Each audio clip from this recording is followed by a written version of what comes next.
ಸ್ನೇಹಿತರೆ, ನಾನಿವಾಗ ನೋಡ್ತಿದ್ದೀರಾ ಪ್ರಯಾಗ್ರಾಜ್ ಅಲ್ಲಿ ಇದ್ದೀನಿ. ಸಂಗಮ್ ನದಿ ಹತ್ರ ಕುಂಭಮೇಳ ಏನ್ ನಡೀತಿದೆ ಆ ಜಾಗದಲ್ಲಿ.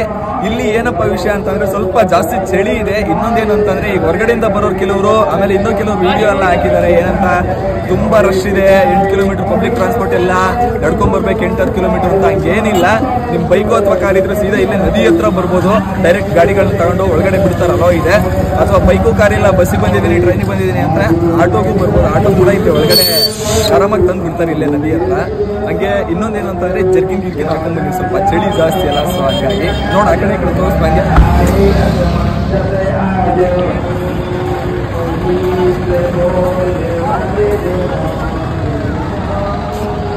ಜೈ ಶ್ರೀರಾಮ್, ಹರ್ ಹರ್ ಮಹಾದೇವ್. ನೋಡ್ತಿದ್ದೀರಾ ಇವಾಗ ಮಹಾ ಕುಂಭಮೇಳದಲ್ಲಿ ಇದೀನಿ, ಪ್ರಯಾಗ್ರಾಜ್ ಅಲ್ಲಿ. ನೋಡ್ತಿದ್ದೀರಾ ಹಿಂದೆ ಇರೋದು ಸಂಗಮ್ ನದಿ. ಸೊ ವಿಷಯ ಏನು ಅಂತಂದ್ರೆ ಇವಾಗ ರಾತ್ರಿ ಆಗಿದೆ. ಇಲ್ಲಿಗೆ ಯಾರ್ಯಾರು ಬರ್ತಿದ್ದೀರಾ, ಬರ್ಬೇಕು ಅಂತ ಅನ್ಕೊಂಡಿದ್ದೀರಾ ಕುಂಭಮೇಳಕ್ಕೆ, ಅವ್ರಿಗೆ ಇದನ್ನ ಹೇಳ್ತಿರೋದು. ಅವ್ರಿಗೆ ಶೇರ್ ಮಾಡಿ ವಿಡಿಯೋನ. ಇಲ್ಲಿ ಸ್ಟೇ ಆಗಕ್ಕೆ, ನೈಟ್ ನೀವು ಉಳ್ಕೊಳಕ್ಕೆ ತುಂಬಾ ಸಮಸ್ಯೆ. ಯಾಕಂತಂದ್ರೆ ರೂಮ್ಗೆ, ಹೋಟೆಲ್ಗಳಿಗೆ ತುಂಬಾ ಜಾಸ್ತಿ ಇದೆ. 8 ರಿಂದ 10 ಸಾವಿರ ತಗೋತಾರೆ ಇಲ್ಲಿ. ಅದಕ್ಕೆ ಒಂದು ಟೆಂಟ್ ಇದ್ರೆ ಬೆಟ್ರು ಅಂತ ಅನ್ಸುತ್ತೆ ನನಗೆ. ಟೆಂಟ್ ಒಂದ್ 2.5-3 ಸಾವಿರಕ್ಕೆ ಸಿಗುತ್ತೆ. ಸೊ ಉಳ್ಕೊಳಕ್ಕೆ ಅದು ನಿಮಗೆ ಬೆಟರ್ ಎಲ್ಲಾದ್ರೂ. ಇಲ್ಲ ಅಂತಂದ್ರೆ 8 ರಿಂದ 10 ಸಾವಿರ. ಅದು ರೂಮ್ಗಳೆಲ್ಲ ಕಾಸ್ಟ್ಲಿ, ಯಾಕಂದ್ರೆ ಇವಾಗ ಸೀಸನ್ ಅಲ್ಲ, ಪೀಕ್ ಟೈಮು. ಸೊ ಹಂಗಾಗಿ ಅದು ಬಿಟ್ರೆ ನಿಮ್ಗೆ ಆಶ್ರಮ ಅಂತ ಸಿಗುತ್ತೆ, ಅಲ್ಲಿ 100 ರೂಪಾಯಿ ಅಲ್ಲಿ ಫ್ರೀ ಇರ್ಬೇಕು. ಆಶ್ರಮ ಅಲ್ಲಿ ಫ್ರೀ. ಅದು ಬಿಟ್ರೆ ರೈಲ್ವೆ ಸ್ಟೇಷನ್ ಫ್ರೀ. ಈ ತರದ ಜಾಗಗಳಲ್ಲಿ ಫ್ರೀ ಇರುತ್ತೆ. ಅದ್ ಬಿಟ್ರೆ ರೂಮ್ಗಳಂತ ನಿಮ್ಗೆ ಸಿಗಲ್ಲ. ಆಚೆ ನೀವು ಇಲ್ಲೆಲ್ಲೂ ಮಲ್ಕೊಳಕ್ಕಾಗಲ್ಲ, ಸಿಕ್ಕಾಪಟ್ಟೆ ಚಳಿ ಇರುತ್ತೆ. ಸೊ ಅದಕ್ಕೋಸ್ಕರ ಈ ವಿಡಿಯೋ ಮಾಡ್ತಿದ್ದೀನಿ. ನಾವು ಟೆಂಟ್ ತಂದಿದೀವಿ, ಚಳಿನೂ ಸಿಕ್ಕಾಪಟ್ಟೆ ಇದೆ. ಆದಷ್ಟು ನೀವು ಫುಲ್ ಪ್ಯಾಕ್ ಆಗಿ ಬಂದ್ರೆ ಒಳ್ಳೇದು. ಜೈ ಶ್ರೀರಾಮ್, ಹರ್ ಹರ್ ಮಹಾದೇವ್. ನಮಸ್ಕಾರಪ್ಪ ಎಲ್ಲ ದೊಡ್ಡ ಮಂದಿಗೆ. ಸ್ನೇಹಿತರೆ, ವಿಷಯ ಏನು ಅಂತಂದ್ರೆ ಹಿಂದೆ ನೋಡ್ತಿದ್ದೀರಾ, ನಾವು ಹೊಸಪೇಟೆ ಟನಲ್ ಹತ್ರ ಇದೀವಿ, ನಮ್ಮ ವಿಜಯನಗರದಲ್ಲಿ. ಇಲ್ಲಿಂದ ಇವಾಗ ಉತ್ತರ ಪ್ರದೇಶಕ್ಕೆ ಹೋಗ್ತಿದೀವಿ. ಉತ್ತರ ಪ್ರದೇಶ ಯಾಕೆ ಹೇಳಿ, ಪ್ರಯಾಗ್ರಾಜ್ಗೆ ಹೋಗ್ತಿದೀವಿ. ಅಲ್ಲಿ ಮಹಾ ಕುಂಭಮೇಳ ನಡೀತಿದೆ. ಸೊ ಹಂಗಾಗಿ ನಾನು ಮತ್ತೆ ನಮ್ಮ ಹುಡುಗನ ಗಾಡಿ ನೋಡ್ತಿದ್ದೀರಾ, ಹಿಮಾಲಯನ್ನು. ಸೊ ನಾನು ಮತ್ತೆ ಕರಿಮಣಿ ಮಾಲೀಕ ಇಬ್ರು ಹೋಗ್ತಿದೀವಿ. ಸೊ ಅಲ್ಲಿ ಹೋಗ್ತಾ ಹೋಗ್ತಾ ನಿಮಗೆ ಅಪ್ಡೇಟ್ ಮಾಡ್ತೀನಿ. 2 ಗಾಡಿ ಬೇಡ, ಒಂದೇ ಗಾಡಿಲಿ ಹೋಗೋಣ ಅಂತ ಡಿಸೈಡ್ ಮಾಡಿ ಹೋಗ್ತಿದ್ವಿ. ಮಹಾಕುಂಭಮೇಳ ನೋಡೋದೇ ಒಂದು ಸೌಭಾಗ್ಯ ಗುರು. ಯಾಕಂದ್ರೆ 144 ವರ್ಷಕ್ಕೇನೋ ಮಹಾಕುಂಭಮೇಳ ಒಂದು ಬಂದಿದೆ. ಸೊ ಹಂಗಾಗಿ 12 ಕುಂಭಮೇಳಗಳು ಆದ್ಮೇಲೆ ಬರ್ತಕ್ಕಂಥದ್ದು ಮಹಾಕುಂಭಮೇಳ. ಅದು 144 ವರ್ಷಕ್ಕೊಮ್ಮೆ ಇದು ಬಂದಿದೆ. ನಮ್ಮ ಕಾಲದಲ್ಲಿ ಬಂದ್ರು ನಮ್ಮ ಸೌಭಾಗ್ಯ ನೋಡಕ್ ಹೋಗ್ತಾರೆ. ಅದು ಎಲ್ರಿಗೂ ಸಿಗಲ್ಲ. ಇನ್ನೊಂದ್ಸರಿ ಕಾಯ್ಬೇಕಂದ್ರೆ ಓ ಜಮ್ದಾಗ ಅದು ಹುಟ್ಟಿದ್ವಾಗ ಗೊತ್ತಲ್ಲ, ಮುಂದೆ ಜಮ್ ಹುಟ್ಟಲ್ಲ. ಈ ಜಮ್ದಾಗ ಹೋಗಿ ನೋಡ್ಕೊಂಡ್ ಬರೋಣ ಅಂತ ಇಬ್ರು ಹೊರಟಿದೀವಿ. ಸೊ ಅಪ್ಡೇಟ್ ನಿಮ್ಗೆ ಮತ್ತೆ ಮಾಡ್ತೀವಿ, ನೋಡ್ತಾ ಇರಿ. ಹೋಗ್ತಾ ಹೋಗ್ತಾ ಅಪ್ಡೇಟ್ಗಳು ಮಾಡ್ತಾ ಇರ್ತೀವಿ. ಹೋಗೋಣ ಸ್ನೇಹಿತರೆ. ಇವಾಗ ಬಿಜಾಪುರಿಂದ ಸ್ವಲ್ಪ ದೂರ ಹೊರಗಡೆ ಹೈವೇ ಪಕ್ಕ ಇದೀವಿ. ಇಲ್ಲಿ ರೆಸ್ಟ್ ಮಾಡಕ್ಕೆ ಅಂತ ಅಂದ್ರೆ ಇಲ್ಲಿ ಸ್ಟೇ ಆಗೋಣ ಇವತ್ತು ಅಂತ ಟೆಂಟ್ ಹಾಕಿವಿ ನೋಡಿ ಇಲ್ಲಿ. ಸೊ ಈ ಟೆಂಟು ಈ ಕಡೆ ಗಾಡಿ ಪಾರ್ಕ್ ಮಾಡಿವಿ. ಸೊ ಹಂಗೆ ಈ ಕಡೆ ನಮ್ಮ ಕನಕ ಇದ್ದಾನೆ. ಸೊ ಇಲ್ಲಿ ಇವತ್ತು ಸ್ಟೇ ಆಗಿ ನಾಳೆ ಮಾರ್ನಿಂಗ್ ಬೇಗ ಹೊರಡ್ತೀವಿ. ಇದು ರೆಸ್ಟಿಂಗ್ ಏರಿಯಾ ಅಂತ. ಇಲ್ಲಿ ಯಾರು ಬೇಕಾದ್ರೂ ಟ್ರಾವೆಲ್ ಮಾಡ್ತಾ ಬಂದ್ರು ರೆಸ್ಟ್ ಮಾಡಬಹುದು. ತುಂಬಾ ದೊಡ್ಡದಿದೆ ಜಾಗ. ಖುಷಿ ಆಯ್ತು ಈ ಜಾಗ ನೋಡಿ. ನೋಡಿ ಈ ಕಡೆ ಎಲ್ಲ ಈ ಲಾರಿ ಅವರು ಯಾರದೇ ರೆಸ್ಟ್ರಿಕ್ಷನ್ ಇಲ್ಲ, ಆರಾಮಾಗಿ ಬಂದು ಇಲ್ಲಿ ರೆಸ್ಟ್ ಮಾಡಬಹುದು, ಸ್ಟೇ ಮಾಡ್ತಿದ್ದಾರೆ. ಸೊ ಅಂದ್ರೆ ಟ್ರಾವೆಲ್ ಆಕ್ಚುಲಿ ಹಂಗೆ ಇರುತ್ತೆ. ಟ್ರಾವೆಲಿಂಗು ಅಂತಂದಾಗ ಸರಿ ಸಿಗ್ತೀವಿ ಮತ್ತೆ. ಇವಾಗ ಪ್ರೆಸೆಂಟ್ ಇಂದ ನೋಡ್ತಿದ್ದೀರಾ, ಶಿವಾಜಿ ಮಹಾರಾಜ್ ಅವ್ರ ಒಂದು ಸರ್ಕಲ್ ಅಲ್ಲಿ ಇದೀವಿ. ಯಾವ ಊರು ಹೇಳಿ, ಸೋಲಾಪುರದಲ್ಲಿ ಇದೀವಿ. ಇನ್ನೊಂದು ಕೋಟೆ ತರ ಇದೆ, ಅಲ್ಲಿ ಸಖತ್ತಾಗಿದೆ ಆಕ್ಚುಲಿ ಆ ಸ್ಟ್ಯಾಚು. ಇಲ್ಲಿ ನೋಡ್ಬೋದು ನೀವು, ಎಲ್ಲ ಆಟೋ ಮೇಲೂ ಶಿವಾಜಿ ಮಹಾರಾಜ್ ಅವ್ರದ್ದು ಒಂದು ಸ್ಟ್ಯಾಚು ಇರುತ್ತೆ, ಅವ್ರದ್ದೊಂದು ಫೋಟೋ ಹಾಕಿರ್ತಾರೆ. ಸೋಲಾಪುರದಲ್ಲಿ ಇದೀವಿ. ಇಲ್ಲಿ ಟಿಫಿನ್ ಮಾಡೋಣ ಅಂತ ಇಲ್ಲಿ ಗಾಡಿ ನಿಲ್ಸಿದ್ವಿ, ನೋಡ್ತಿದ್ದೀರಾ ಈ ಕಡೆ. ಸೊ ಇಲ್ಲಿಂದ ಎಲ್ಲ ಯಾವ ಗಾಡಿ ನೋಡಿದ್ರು MH Maharashtra registration. So Maharashtra ಅಲ್ಲ, ಇದು ಸೇರುತ್ತೆ. ಸೊ ಬನ್ನಿ ಮತ್ತೆ ಮಾಡಿ ಸಿಗ್ತೀವಿ. ನೋಡ್ತಿದ್ರ ಹಿಂದೆ ಶಿವಾಜಿ ಮಹಾರಾಜ್ರವರ ಒಂದು ಸ್ಟ್ಯಾಚು, ಛತ್ರಪತಿ ಶಿವಾಜಿ ಮಹಾರಾಜ್ರವ್ರದ್ದು. ಸೊ ಎಲ್ಲಿದ್ದೀನಿ ಅಂತಂದರೆ ಸೋಲಾಪುರದಲ್ಲಿದ್ದೀನಿ. ಇಲ್ಲಿ ಯಾವ ಕಡೆ ನೋಡಿದ್ರೆ ನಿಮಗೆ ಮಹಾರಾಷ್ಟ್ರದ MH ರಿಜಿಸ್ಟ್ರೇಷನ್ ಕಾಣುತ್ತೆ. ಸೊ ಸೋಲಾಪುರಲ್ಲಿ ನೀವು ನೋಡ್ಬೋದು ಹೆಂಗಿದೆ ನೋಡಿ ಸ್ಟ್ಯಾಚು. ಎಲ್ಲ ಆಟೋಗಳ ಮೇಲೆ ಶಿವಾಜಿ ಮಹಾರಾಜ್ರವ್ರದ್ದು ಒಂದು ಫೋಟೋ ಇರುತ್ತೆ ಸರ್.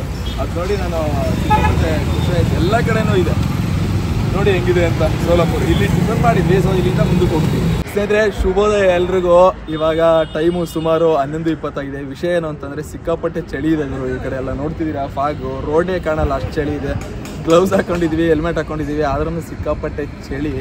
ಇಲ್ಲಿ ನನಗೆ ಅನ್ನಿಸ್ತು ಈ ಕೋಟು, ಆಮೇಲೆ ಬೂಟು, ಶರ್ಟು ಇವೆಲ್ಲ ಕೆಲಸಕ್ಕೆ ಬರಲ್ಲ. ಇಲ್ಲಿ ರಗ್ ತರಬೇಕಿತ್ತು, ಉಣ್ಣಿ ರಗ್ಗು, ಕಂಬಳಿ ತರಬೇಕಿತ್ತು ಅಂತ ಅನ್ನಿಸ್ತು. ಅಷ್ಟು ಚಳಿ ಇದೆ. ನಮ್ಮ ಕರಿಮಣಿ ಮಾಲೀಕನ ನಡುಗ್ತಿದ್ದಾನೆ, ತೋರಿಸ್ತೀನಿ. ಹಂಗೆ ಈ ಕಡೆ ಇಷ್ಟು ದೂರ ಬೈಕಲ್ಲಿ ಬಂದಿದ್ದೀವಿ ನಾವು. ಈ ಕಡೆ ಅಷ್ಟಾಗಿ ಟ್ರಾವೆಲರ್ ಯಾರು ಬರಲ್ಲ. ಬಂದ್ರೂ ಬೈಕಲ್ಲಿ ಬರೋ ಸಾಹಸ ಯಾರು ಮಾಡಲ್ಲ. ಅದನ್ನು ನಾವು ನಿಮ್ಮ ಹುಡುಗರು ಮಾಡಿದ್ದೀವಿ. ನಿಮ್ಮ ಸಪೋರ್ಟ್ ಇರಲಿ. ಹಂಗೆ ಒಂದು ಸೈಡು ಸುಮಾರು ನಮಗೆ 2000 ಕಿಲೋಮೀಟರ್ಗಿಂತ ಜಾಸ್ತಿ ಆಗುತ್ತೆ. ಸೊ ಬೈಕಲ್ಲಿ ಸ್ವಲ್ಪ ಕಷ್ಟನೇ. ಅದನ್ನು ನಾನು ಮಾಡಿದ್ದೀವಿ, ನಾವು ಮಾಡಿದ್ದೀವಿ. ನಾನು ಮತ್ತು ಕರಿಮಣಿ ಮಾಲೀಕ ಸೊ ಬೈಕಲ್ಲಿ ಬಂದಿದ್ದೀವಿ. ನಿಮ್ಮ ಸಪೋರ್ಟ್ ಇರಲಿ ಅಂತ ಕೇಳ್ತಿದ್ದೀನಿ. ಜೈ ಶ್ರೀರಾಮ್, ಹರ ಹರ ಮಹಾದೇವ್. ಅವನು ತೋರಿಸ್ತೀನಿ ನೋಡಿ, ನಡುಗ್ತಿದ್ದಾನೆ. ಏನಪ್ಪ ಮಾತೇ ಬರ್ತಿಲ್ವಾ? ಮಾತೇ ಬರ್ತಿಲ್ಲ, ಬರೀ ನಡಗದಾಗೈತಿ, ಏನು ಮಾತಾಡಕ್ಕೆ ಆಗ್ತಿಲ್ಲ. ನಡ್ಗದಾಗೈತಿ. ಅದೇ ಅವ್ನು ಹೇಳಿದ್ನಲ್ಲ, ಇಲ್ಲಿ ಅನ್ಪ್ಲಾನ್ಡ್ ಆಗಿ ಬಂದಿರೋದು, ಬಂದ್ರೆ ಒಂದು ಉಣ್ಣಿರಾಗು ಫುಲ್ ಪ್ಯಾಕ್ ಆಗಿ ಬನ್ನಿ. ಆದ್ರೂ ಅವ್ನು ನೋಡಿ ಏನು ಹೆಲ್ಮೆಟ್ ಹಾಕವನೆ, ಗ್ಲೌಸ್ ಗ್ಯೂಸ್ ಹಾಕವನೆ. ಆದ್ರೂ ಮಾಡೋದಕ್ಕೆ ಅಷ್ಟೇ ನಡಗ್ತಾ ಇಲ್ಲ. ವಿಡಿಯೋ ಮಾಡೋದಕ್ಕೆ ನಡಗಬಾರ್ದಂತ ಫುಲ್ ಚಳಿ ಇದೆ ಇಲ್ಲಿ. ನಮ್ಮ ಹಿಮಾಲಯ ಏನಿದೆ, ಇಲ್ಲೊಂದು ಹೋಟೆಲಲ್ಲಿ ಟಿಫಿನ್ ಮಾಡೋಣ ಅಂತ ಮಾಡೋಣ. ಆ ಕಡೆ ಒಂದು ಲಾರಿ ಬಿದ್ದುಬಿಟ್ಟಿದೆ ಗುರು, ಅಲ್ಲಿ ಕಾಣ್ತಿದ್ಯಾ ಈರುಳ್ಳಿದು. ಸೊ ಈರುಳ್ಳಿ ಹಾಕಿದ್ರು, ಲಾರಿ ಲೋಡ್ ಆಗಿರೋ ಲಾರಿ ಬಿದ್ದುಬಿಟ್ಟಿದೆ. ರೋಡು ಈ ಕಡೆ ಇದೆ, ಸುದು ಆ ಕಡೆ ಇದೆ. ಬನ್ನಿ ಟಿಫಿನ್ ಮಾಡಿ ಹೊರಡೋಣ. ಸ್ನೇಹಿತರೆ, ಇವಾಗ ಪ್ರಯಾಗ್ರಾಜಲ್ಲಿ ಇದ್ದೀನಿ, ಸಂಗಮ್ ಹತ್ರ. ಸೊ ಸಂಗಮ್ ನದಿ ಹತ್ರ ಮಹಾಕುಂಭ ಮೇಳದಲ್ಲಿ. ಸೊ ನೋಡ್ತಿದ್ದೀರ ನೀವು, ಈ ಕಡೆ ಮೇಲೆ ಟಾಪ್ ವ್ಯೂ ತೋರಿಸ್ತೀನಿ ನೋಡಿ ಹೆಂಗಿದೆ ಅಂತ. ಸಖತ್ತಾಗಿದೆ. ಲೈಟಿಂಗ್ ನೋಡೋಕ್ಕೆ ಒಂದು ಖುಷಿ ಆಗುತ್ತೆ ಗುರು. ಸೊ ನೋಡಿ,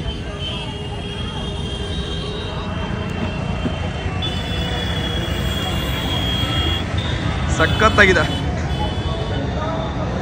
ಸಿಕ್ಕಾಪಟ್ಟೆ ಟೆಂಟು. ಸೊ ಇಲ್ಲೆಲ್ಲ ಶಟ್ಟರ್ಗಳ ಥರ ಹಾಕಿರ್ತಾರೆ ನಂಬರ್ಸು. ಸೊ ಅದನ್ನ ಹೇಳಿದ್ರೆ ಗೊತ್ತಾಗುತ್ತೆ. ಇಲ್ಲಂಗೆ ನಮ್ಮ ಗಾಡಿ ಇದೆ, ಆ ಕಡೆನೂ ಇದೆ. ವ್ಯೂ ಹೆಂಗಿದೆ ನೋಡಿ, ಸಖತ್ತಾಗಿ ಕಾಣ್ತಿದೆ ಗುರು. ಸ್ನೇಹಿತರೆ, ನಾನಿವಾಗ ನೋಡ್ತಿದ್ದೀರ ಪ್ರಯಾಗ್ರಾಜಲ್ಲಿ ಇದ್ದೀನಿ, ಸಂಗಮ್ ನದಿ ಹತ್ರ. ಕುಂಭಮೇಳ ಏನ್ ನಡೀತಿದೆ ಆ ಜಾಗದಲ್ಲಿ. ಇಲ್ಲಿ ಏನಪ್ಪ ವಿಷಯ ಅಂತಂದ್ರೆ ಸ್ವಲ್ಪ ಜಾಸ್ತಿ ಚಳಿ ಇದೆ. ಇನ್ನೊಂದೇನು ಅಂತಂದ್ರೆ, ಈಗ ಹೊರಗಡೆಯಿಂದ ಬರೋರು ಕೆಲವರು, ಆಮೇಲೆ ಇನ್ನೂ ಕೆಲವರು ವಿಡಿಯೋ ಎಲ್ಲ ಹಾಕಿದ್ದಾರೆ. ಏನಂತ ತುಂಬಾ ರಶ್ ಇದೆ, 8 ಕಿಲೋಮೀಟರ್ ಪಬ್ಲಿಕ್ ಟ್ರಾನ್ಸ್ಪೋರ್ಟ್ ಎಲ್ಲ ನಡ್ಕೊಂಡ್ ಬರ್ಬೇಕು, 8 ಕಿಲೋಮೀಟರ್ ಅಂತ. ಹಂಗೇನಿಲ್ಲ, ನಿಮ್ ಬೈಕು ಅಥವಾ ಕಾರ್ ಇದ್ರೆ ಸೀದಾ ಇಲ್ಲೇ ನದಿ ಹತ್ರ ಬರ್ಬೋದು. ಡೈರೆಕ್ಟ್ ಗಾಡಿಗಳನ್ನ ತಗೊಂಡು ಒಳಗಡೆ ಬಿಡ್ತಾರಲ್ಲೋ ಇದೆ. ಅಥವಾ ಬೈಕು ಕಾರ್ ಇಲ್ಲ, ಬಸ್ಸಿಗೆ ಬಂದಿದ್ದೀನಿ, ಟ್ರೈನಿಗೆ ಬಂದಿದ್ದೀನಿ ಅಂದ್ರೆ ಆಟೋಗೂ ಬರ್ಬೋದು. ಆಟೋ ಕೂಡ ಇದೆ, ಒಳಗಡೆ ಆರಾಮಾಗಿ ತಂದು ಬಿಡ್ತಾರೆ ಇಲ್ಲೇ ನದಿ ಹತ್ರ. ಹಂಗೆ ಇನ್ನೊಂದೇನಂತಂದ್ರೆ, ಜರ್ಕಿನ್ ಗಿರ್ಕಿನ್ ಹಾಕೊಂಡ್ ಬನ್ನಿ, ಸ್ವಲ್ಪ ಚಳಿ ಜಾಸ್ತಿ ಅಲ್ಲ. ಸೊ ಹಾಗಾಗಿ ನೋಡ, ಆ ಕಡೆ ತೋರಿಸ್ಬಂಗೆ.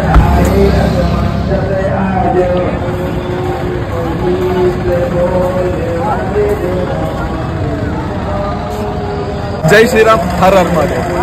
ಸ್ನೇಹಿತರೆ, ಇಲ್ಲಿ ಹಂಗೆ ಮ್ಯಾಗಿ ಹೇಳಿದೀವಿ ಒಂದೆರಡು. ಸೊ ರೆಡಿ ಮಾಡ್ಬೇಕಿನ್ನ, ರೆಡಿ ಆದ್ರೆ ತಿನ್ನೋದು. ಹಂಗೆ ಇದೆ, ಈ ಕಡೆ ನೋಡ್ತಿದ್ದೀರಾ. ಇಲ್ಲೇ ಇರೋಣ ಅಂತ ಇವತ್ತು, ಇಲ್ಲೇ ಟೆಂಟ್ ಹಾಕಿ ಸ್ಟೇ ಆಗೋಣ ಅಂತ. ಇಲ್ಲ ಹುಡುಗ ಫೋನಲ್ಲಿ ಮಾತಾಡ್ತಿದ್ದಾನೆ, ಅಣ್ಣ ರೆಡಿ ಮಾಡ್ತಿದ್ದಾನೆ ಮ್ಯಾಗಿ. ಸೊ ದೋ ಭಯ್ಯ ಮ್ಯಾಗಿ, ದೋ ಮ್ಯಾಗಿ. ನಗ್ತಾ ಇದ್ದಾನೆ ತಮ್ಮ. ಸ್ನೇಹಿತರೆ, ವಿಷಯ ಏನಪ್ಪ ಅಂತಂದರೆ, ಇವಾಗ ನಾವು ಪ್ರಯಾಗ್ರಾಜಲ್ಲಿದ್ದೀವಿ, ಸಂಗಮ್ ನದಿ ಹತ್ರ. ಏನು ಕುಂಭಮೇಳ ನಡೀತಿದ್ವಿ ಆ ಜಾಗದಲ್ಲಿದ್ದೀವಿ. ಟೆಂಟ್ ಹಾಕ್ಕೊಂಡಿದ್ದೀವಿ. ಸೊ ರಾತ್ರಿ ಇವಾಗ 10 ಗಂಟೆ ನೋಡಿ, 9:59. ಸೊ ಇವಾಗ ಇಲ್ಲಿ ಮಲ್ಕೊಳ್ಳೋಣ ಅಂತ ಸ್ಟೇ ಆಗಿ, ಬೆಳಿಗ್ಗೆ ನಿಮಗೆ ಸಂಗಮ್ನ ಎಕ್ಸ್ಪ್ಲೋರ್ ಮಾಡ್ತೀವಿ, ಕುಂಭಮೇಳ ನಡೀತಿರೋ ಜಾಗನ. ವಿಷಯ ಏನು ಅಂತಂದರೆ, ಇನ್ನೊಂದು ವಿಷಯ, ಈ ಟೆಂಟ್ ಒಳಗಡೆ ಇದ್ದೀವಿ. ಟೆಂಟ್ ನಮಗೆ ಸಿಕ್ಕಾಪಟ್ಟೆ ಯೂಸ್ ಆಗಿದೆ. ಒಬ್ಬ ಟ್ರಾವೆಲರ್ ಅಂತಂದಮೇಲೆ ನಿಮಗೆ ಟೆಂಟ್ ಇಟ್ಕೊಂಡ್ರೆ ಸಖತ್ ವರ್ತ್ ನಿಮಗೆ, ಬಜೆಟ್ ವೈಸ್ ಆಗಲಿ. ಅಥವಾ ಈಗ ನೋಡಿ, ತುಂಬ ದೂರ ಪ್ರಯಾಣ ಮಾಡ್ತಿರ್ತೀವಿ, ರಸ್ತೆಯಲ್ಲಿ ಎಲ್ಲಿ ಬೇಕಲ್ಲಿ ನಮ್ಗೆ ಲಾಡ್ಜ್ ಸಿಗೋಲ್ಲ. ಈ ಥರ ಟೆಂಟ್ ಇದ್ದರೆ ಆರಾಮಾಗಿ ನಾವು ಎಲ್ಲಿ ಬೇಕಾದರೂ ಹಾಕೋಬೋದು, ದೇವಸ್ಥಾನ ಅಥವಾ ಬೇರೆ ಬೇರೆ ಜಾಗಗಳಲ್ಲಿ. ಇನ್ನೊಂದು, ಇಲ್ಲಿ ನಮಗೆ ಸಿಕ್ಕಾಪಟ್ಟೆ ಯೂಸ್ ಆಗಿದೆ ಗುರು. ಯಾಕೆ ಹೇಳಿ, ತುಂಬ ಚಳಿ ಇದೆ, ಒಳಗಡೆ ನಮಗೆ ಹೀಟ್ ಇದೆ. ಆಚೆ ಆಮೇಲೆ ಮಳೆಗಿಳೆ ಬಂದರೆ ಒಳಗಡೆ ನೀರು ಬರಲ್ಲ. ಸೊ ಅದು ಪ್ಲಸ್ಸು. ಇದು ನಿಮಗೆ 2% ಒಂದು 2,500 ಹಂಗೆ ಸಿಗುತ್ತೆ, 3% 3,500ಕ್ಕೆ ಸಿಗುತ್ತೆ. ಬಟ್ ಬೆಟರ್ ಬಜೆಟ್ ವೈಸ್ ಅನ್ನೋಕ್ಕಿಂತ ಅದೇ. ಇವಾಗ ನೋಡಿ, ಸಂಗಮಲ್ಲಿ ಪ್ರೆಸೆಂಟ್ ರೇಟ್ ಎಷ್ಟು ಹೇಳಿ, ಇಲ್ಲಿ ಪ್ರಯಾಗ್ರಾಜಲ್ಲಿ ಒಂದು ರೂಮಿಗೆ 8,000 ರಿಂದ 10,000 ತಗೋತಾರೆ. ಸೊ ಅದು ಸಿಕ್ಕಾಪಟ್ಟೆ ಜಾಸ್ತಿ ಆಯಿತು. ಹಂಗಾಗಿ ಆಮೇಲೆ ಈ ಸಂಗಮನ ನಿಮಗೆ ಮಾರ್ನಿಂಗು ಎಕ್ಸ್ಪ್ಲೋರ್ ಮಾಡಿ ತೋರಿಸ್ತೀನಿ. ಯಾಕಂದರೆ ಇಲ್ಲಿ ನಾಗಸಾಧುಗಳು ಸಿಕ್ಕಾಪಟ್ಟೆ ಬಂದಿದ್ದಾರೆ. ಆಮೇಲೆ ಆ ಗೋರಿಗಳಿದ್ದಾರೆ, ನಾಗಸಾಧುಗಳಿದ್ದಾರೆ, ಅಗೋರಿಗಳಿದ್ದಾರೆ. ಹಂಗಾಗಿ ಅವರೆಲ್ಲ ನಿಮಗೆ ನಾರ್ಮಲ್ ಡೇಸಲ್ಲಿ ಕಾಣಲ್ಲ. ಗಿರಿಕಂದ್ರಗಳ ನಡುವೆ, ಹಿಮಾಲಯ ತಪ್ಪಲಲ್ಲಿ, ಆ ಥರ ಗುಹೆಗಳಲ್ಲಿ ಬದುಕೋದು. ಸೊ ಅವ್ರನ್ನೆಲ್ಲ ತೋರಿಸ್ಬೇಕು ಅಂತ ತುಂಬ ದಿನಗಳ ಆಸೆ ಇತ್ತು. ಆಮೇಲೆ ಇನ್ನೊಂದು, ಅವ್ರನ್ನೆಲ್ಲ ಸಿನಿಮಾಗಳಲ್ಲಿ ನೋಡ್ತಿದ್ವಿ. ಸೊ ಇವತ್ತು ಕಣ್ಣಿಂದ ನೋಡೋ ಒಂದು ಸೌಭಾಗ್ಯ. ಎಲ್ಲದಕ್ಕಿಂತ ಹೆಚ್ಚಾಗಿ ಮಹಾಕುಂಭಮೇಳ 144 ವರ್ಷಕ್ಕೊಂದ್ಸರಿ ನಡೆಯೋದು ಇವಾಗ ನಡೀತಿದೆ. ಅದು ನಮ್ಮ ಸೌಭಾಗ್ಯ, ಪುಣ್ಯ ಅಂತ ಅನ್ಕೋಬೇಕು. ಯಾಕಂದರೆ ನೆಕ್ಸ್ಟ್ 144 ವರ್ಷಕ್ಕೆ ನಾವು ಯಾರೂ ಇರಲ್ಲ. ಸೊ ಹಂಗಾಗಿ. ಆಮೇಲೆ ಇದು ಅಮೃತ. ಸೊ ಅಮೃತದಲ್ಲಿ ಒಂದು 3 ಸರಿ ಮುಳುಗಿದ್ರೆ ಪಾಪಗಳೆಲ್ಲ ಪರಿಹಾರ ಆಗುತ್ತೆ ಅಂತ ತುಂಬ ಜನ ಹೇಳ್ತಾರೆ. ಸೊ ನಿಮಗೆ ಮತ್ತೆ ಮಾರ್ನಿಂಗ್ ಸಿಗ್ತೀನಿ. Thank you so much. Video ನೋಡ್ತಾ ಇರಿ. ಜೈ ಶ್ರೀರಾಮ್, ಹರ್ ಹರ್ ಮಹಾದೇವ್. ಸ್ನೇಹಿತರೆ, ನೋಡ್ತಿದ್ದೀರಾ ನೀವು ಇವಾಗ ಏನು ಪ್ರಯಾಗ್ರಾಜಲ್ಲಿರೋ ಮಹಾ ಕುಂಭಮೇಳ ನಡೀತಿರೋ ಈ ಸಂಗಮ್ ನದಿಯಲ್ಲಿದ್ದೀನಿ. ಈಗ ನಡೀತಿರೋ ಕುಂಭಮೇಳ ಮಹಾಕುಂಭಮೇಳ 144 ವರ್ಷಕ್ಕೊಮ್ಮೆ ನಡೆಯುವಂಥದ್ದು. ಸೊ ಹಂಗಾಗಿ ನನಗೆ ಇದು ತುಂಬ ಸೌಭಾಗ್ಯ ಅಂತ ಅನಿಸುತ್ತೆ ಮತ್ತು ಪುಣ್ಯ ಅಂತ ಅನಿಸುತ್ತೆ. ನೆಕ್ಸ್ಟು ಇನ್ನೊಂದು ನಾವು ನೋಡಬೇಕು ಅಂತಂದರೆ 144 ವರ್ಷ ಕಾಯಬೇಕು. ಅವಾಗ ಯಾರು ಇರ್ತೀವೋ ಯಾರು ಇರೋಲ್ಲ ಗೊತ್ತಿಲ್ಲ, ಆಬ್ವಿಯಸ್ಲಿ ಯಾರೂ ಇರಲ್ಲ. ಸೊ ಹಂಗಾಗಿ ಇದು ನನಗೆ ಸೌಭಾಗ್ಯ.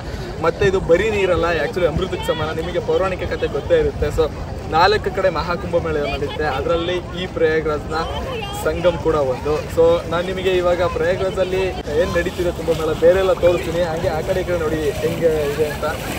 ತುಂಬ ಜನ, ಸಿಕ್ಕಾಪಟ್ಟೆ ಜನ ಬರ್ತಿದ್ದಾರೆ. ಯಾರ್ಯಾರು ಬರ್ಬೇಕು ಅಂದ್ಕೊಂಡಿದ್ದೀರಾ ಬನ್ನಿ.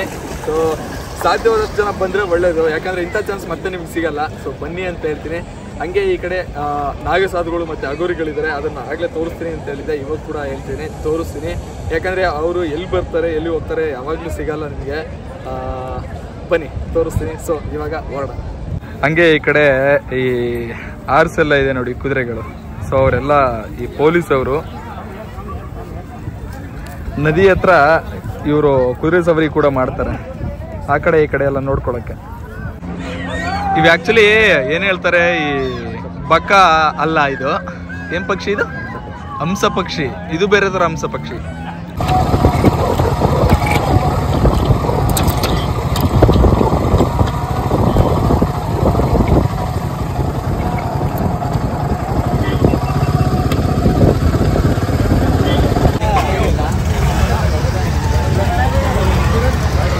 ಪ್ರಸಾದ ಕೊಡ್ತಿರೋದು ಇದು. ಎಲ್ಲ ಕಡೆನೂ ಪ್ರಸಾದದ ವ್ಯವಸ್ಥೆ ಇರುತ್ತೆ. ಇಲ್ಲಿ ಇವರಿದ ತೋರಿಸ್ತೀನಿ ನೋಡಿ, ಯಾರಂತ ಗೊತ್ತಾಗುತ್ತೆ.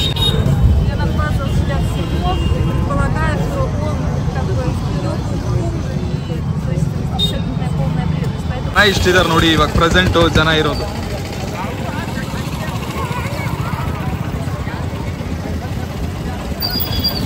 ಈ ಕಡೆ ಒಂದಿದೆ, ಇದು ಸೆಕ್ಟರ್ 20, 20 ಹಿಂಗೆ ಬರುತ್ತೆ ಈ ಕಡೆ ಸೈಡು. ಸ್ನೇಹಿತರೆ, ಪ್ರಯಾಗ್ರಾಜಲ್ಲಿದ್ದೀನಿ, ಕುಂಭಮೇಳ ನಡೀತಿರೋ ಜಾಗದಲ್ಲಿ, ಸಂಗಮ್ ನದಿ ಹತ್ರ. ಕೆಲವರೆಲ್ಲ ಏನಂತಂದ್ರೆ ಸ್ವಲ್ಪ ಕನ್ಫ್ಯೂಸ್ ಇದೆ, ಗಾಡಿಗಳೆಲ್ಲ ಬಿಡ್ತಾರ ಇಲ್ವಾ ಅಂತ. ಆಮೇಲೆ ಇನ್ನೂ ಕೆಲವರಿಗೆ ಟ್ರಾವೆಲ್ ಹೆಂಗ್ ಬರಬೇಕು ಅಂತ ನೋಡಿ. ನೀವು ಯಾವ ಜಾಗದಲ್ಲಿ ಇದ್ದೀರಾ ಅಂತ ಪ್ಲಾನ್ ಮಾಡಿ. ಫ್ಲೈಟಿಗೆ ಬರೋರು ಆದರೂ ಅಷ್ಟೇ. ಫ್ಲೈಟ್ ಇವಾಗ ಸ್ವಲ್ಪ ಜಾಸ್ತಿ ಕಾಸ್ಟ್ಲಿ ಇರುತ್ತೆ. ಅದು ಬಿಟ್ಟರೆ ಟ್ರೈನು ಸಿಕ್ಕಾಪಟ್ಟೆ ರಶ್ ಇರುತ್ತೆ. ಇಲ್ಲೇ ಪ್ರಯಾಗ್ರಾಜಿಗೆ ಟ್ರೈನ್ ಇದೆ. ಅದು ಬಿಟ್ಟರೆ ಡೆಲ್ಲಿಗೆ ಬಂದು ಬರ್ಬೋದು ನೀವು, ವಾರಣಾಸಿ ಹಿಂಗೆ. ಇನ್ನೊಂದೇನಪ್ಪ ಅಂತಂದರೆ ಬೈಕು ಅಥವಾ ಕಾರಲ್ಲಿ ಬಂದರೆ ಬೆಟ್ರು. ಬೈಕಲ್ಲಿ ಸ್ವಲ್ಪ ಲಾಂಗ್ ಆಗುತ್ತಲ್ಲ, ತುಂಬ ದೂರ ಆಗುತ್ತೆ. ಸೊ ಕಾರಲ್ಲಿ ಪ್ಲಾನ್ ಮಾಡಿ. ಈ ಫ್ಲೈಟ್ ಬರೋರು ಅಷ್ಟೊಂದು ಕೊಟ್ಟು ಬರೋಕ್ಕಾಗಲ್ಲ ಅಂತಂದರೆ ಕಾರಲ್ಲಿ ಆರಾಮಾಗಿ ಬರ್ಬೋದು ನೀವು ಆ ಪ್ರೈಸ್ಗೆ. ಆಮೇಲೆ ಇಲ್ಲಿ ಪಾರ್ಕಿಂಗ್ ವ್ಯವಸ್ಥೆನೂ ಕೂಡ ಬೈಕು ಮತ್ತು ಕಾರ್ಗೆ ಸಖತ್ತಾಗಿದೆ ಪಾರ್ಕಿಂಗ್ ವ್ಯವಸ್ಥೆ, ಯಾವುದಕ್ಕೂ ಏನು ತೊಂದರೆ ಇಲ್ಲ. ಆಮೇಲೆ ಇಲ್ಲಿ ಇನ್ನೊಂದೇನಪ್ಪ ಅಂತಂದರೆ ಪ್ರಸಾದದ ವ್ಯವಸ್ಥೆ, ಊಟನೂ ಎಲ್ಲ ಕಡೆ ಸಿಗುತ್ತೆ, ಅದಕ್ಕೂ ಏನು ತೊಂದರೆ ಇಲ್ಲ. ಅದು ಬಿಟ್ಟರೆ ಈ ಬೇರೆ ಬೇರೆ ಪಬ್ಲಿಕ್ಕು ಈ ಟಾಯ್ಲೆಟ್ಸ್ ಆಗಲಿ ಅಥವಾ ಅದು ಇದು ಎಲ್ಲನೂ ಇದೆ, ನಿಮಗೆ ಏನು ತೊಂದರೆ ಇಲ್ಲ. ಅಲ್ಲಿ ಬೇರೆ ಥರ ಆರಾಮಾಗಿದೆ, ತುಂಬ ಏನು ರಶ್ ಇಲ್ಲ. ಬೇರೆಯವ್ರು ಹೇಳೋ ಥರ ಸಿಕ್ಕಾಪಟ್ಟೆ ರಶ್ ಇದೆ ಅದು ಇದೆ ಏನಿಲ್ಲ. ಆಮೇಲೆ ನಾನು ಆ ವಿಡಿಯೋದಲ್ಲಿ ಇನ್ನೊಂದು ವಿಡಿಯೋದಲ್ಲಿ ಹೇಳ್ದಂಗೆ ಗಾಡಿ ಇಲ್ಲಿಗೆ ಬರುತ್ತೆ. ನಿಮ್ಮ ಕಾರು ಅಥವಾ ಬೈಕ್ ಇದ್ದರೆ ಈ ನದಿ ಹತ್ರನೇ ಬರುತ್ತೆ. 5-6 ಕಿಲೋಮೀಟರ್ ನಡ್ಕೊಂಡು ಬರಬೇಕು ಅಂತ ಏನಿಲ್ಲ. ಇನ್ನು ಕೆಲವರು ಸ್ಟೇ ಬಗ್ಗೆ ಕೇಳ್ತಿದ್ದೀರಾ, ರೂಮ್ಗಳ ಬಗ್ಗೆ ಉಳ್ಕೊಳ್ಳೋಕ್ಕೆ. ಇಲ್ಲಿ ರೂಮ್ ಅಂತಂದರೆ ನಿಮಗೆ ಇಲ್ಲಿ ಟೆಂಟ್ಗಳ ವ್ಯವಸ್ಥೆ ಇಲ್ಲ. ನೀವೇ ಸ್ವತಃ ಟೆಂಟ್ ತಂದರೆ ಓಕೆ. ಅದು ಬಿಟ್ಟರೆ ಇಲ್ಲಿ ಆಶ್ರಮ ಅಂತ ಸಿಗುತ್ತೆ, ಅಲ್ಲಿ ಫ್ರೀ ಇದೆ. ಅಲ್ಲಿ ಸಿಕ್ಕಾಪಟ್ಟೆ ಜನ ಇರ್ತಾರೆ. ಅದು ಬಿಟ್ಟರೆ ಲಾಡ್ಜು ಅಂತಂತಂದರೆ ನಿಮಗೆ 8,000 10,000 12,000 ಹಿಂಗೆ ಕೇಳ್ತಾರೆ ಒಂದು ದಿನಕ್ಕೆ, ಪರ್ ಡೇಗೆ. ಸೊ ಅದೊಂದು ಪ್ಲಾನ್ ಮಾಡ್ಕೊಂಡು ನೋಡಿ.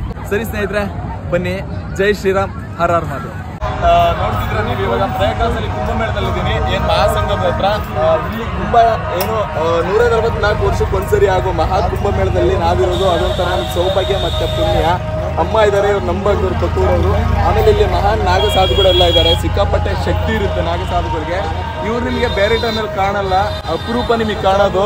ಆ ಥರದವ್ರು ಇಲ್ಲಿದ್ದಾರೆ. ಯಾಕಂದರೆ ಇವರು ಹೆಚ್ಚಾಗಿ ಹಿಮಾಲಯದ ಗಿರಿಕಂದ್ರಗಳ ನಡುವೆ ತಪ್ಪಲುಗಳಲ್ಲಿ ಹೆಚ್ಚಾಗಿ ವಾಸ ಮಾಡುವಂಥವ್ರು. ಆಮೇಲೆ ಮಹಾ ತಪಸ್ವಿಗಳು. ಸೊ ಸ್ನೇಹಿತರೆ, ಮತ್ತೆ ಸಿಗ್ತೀವಿ ಬೇರೆ ಕಡೆ.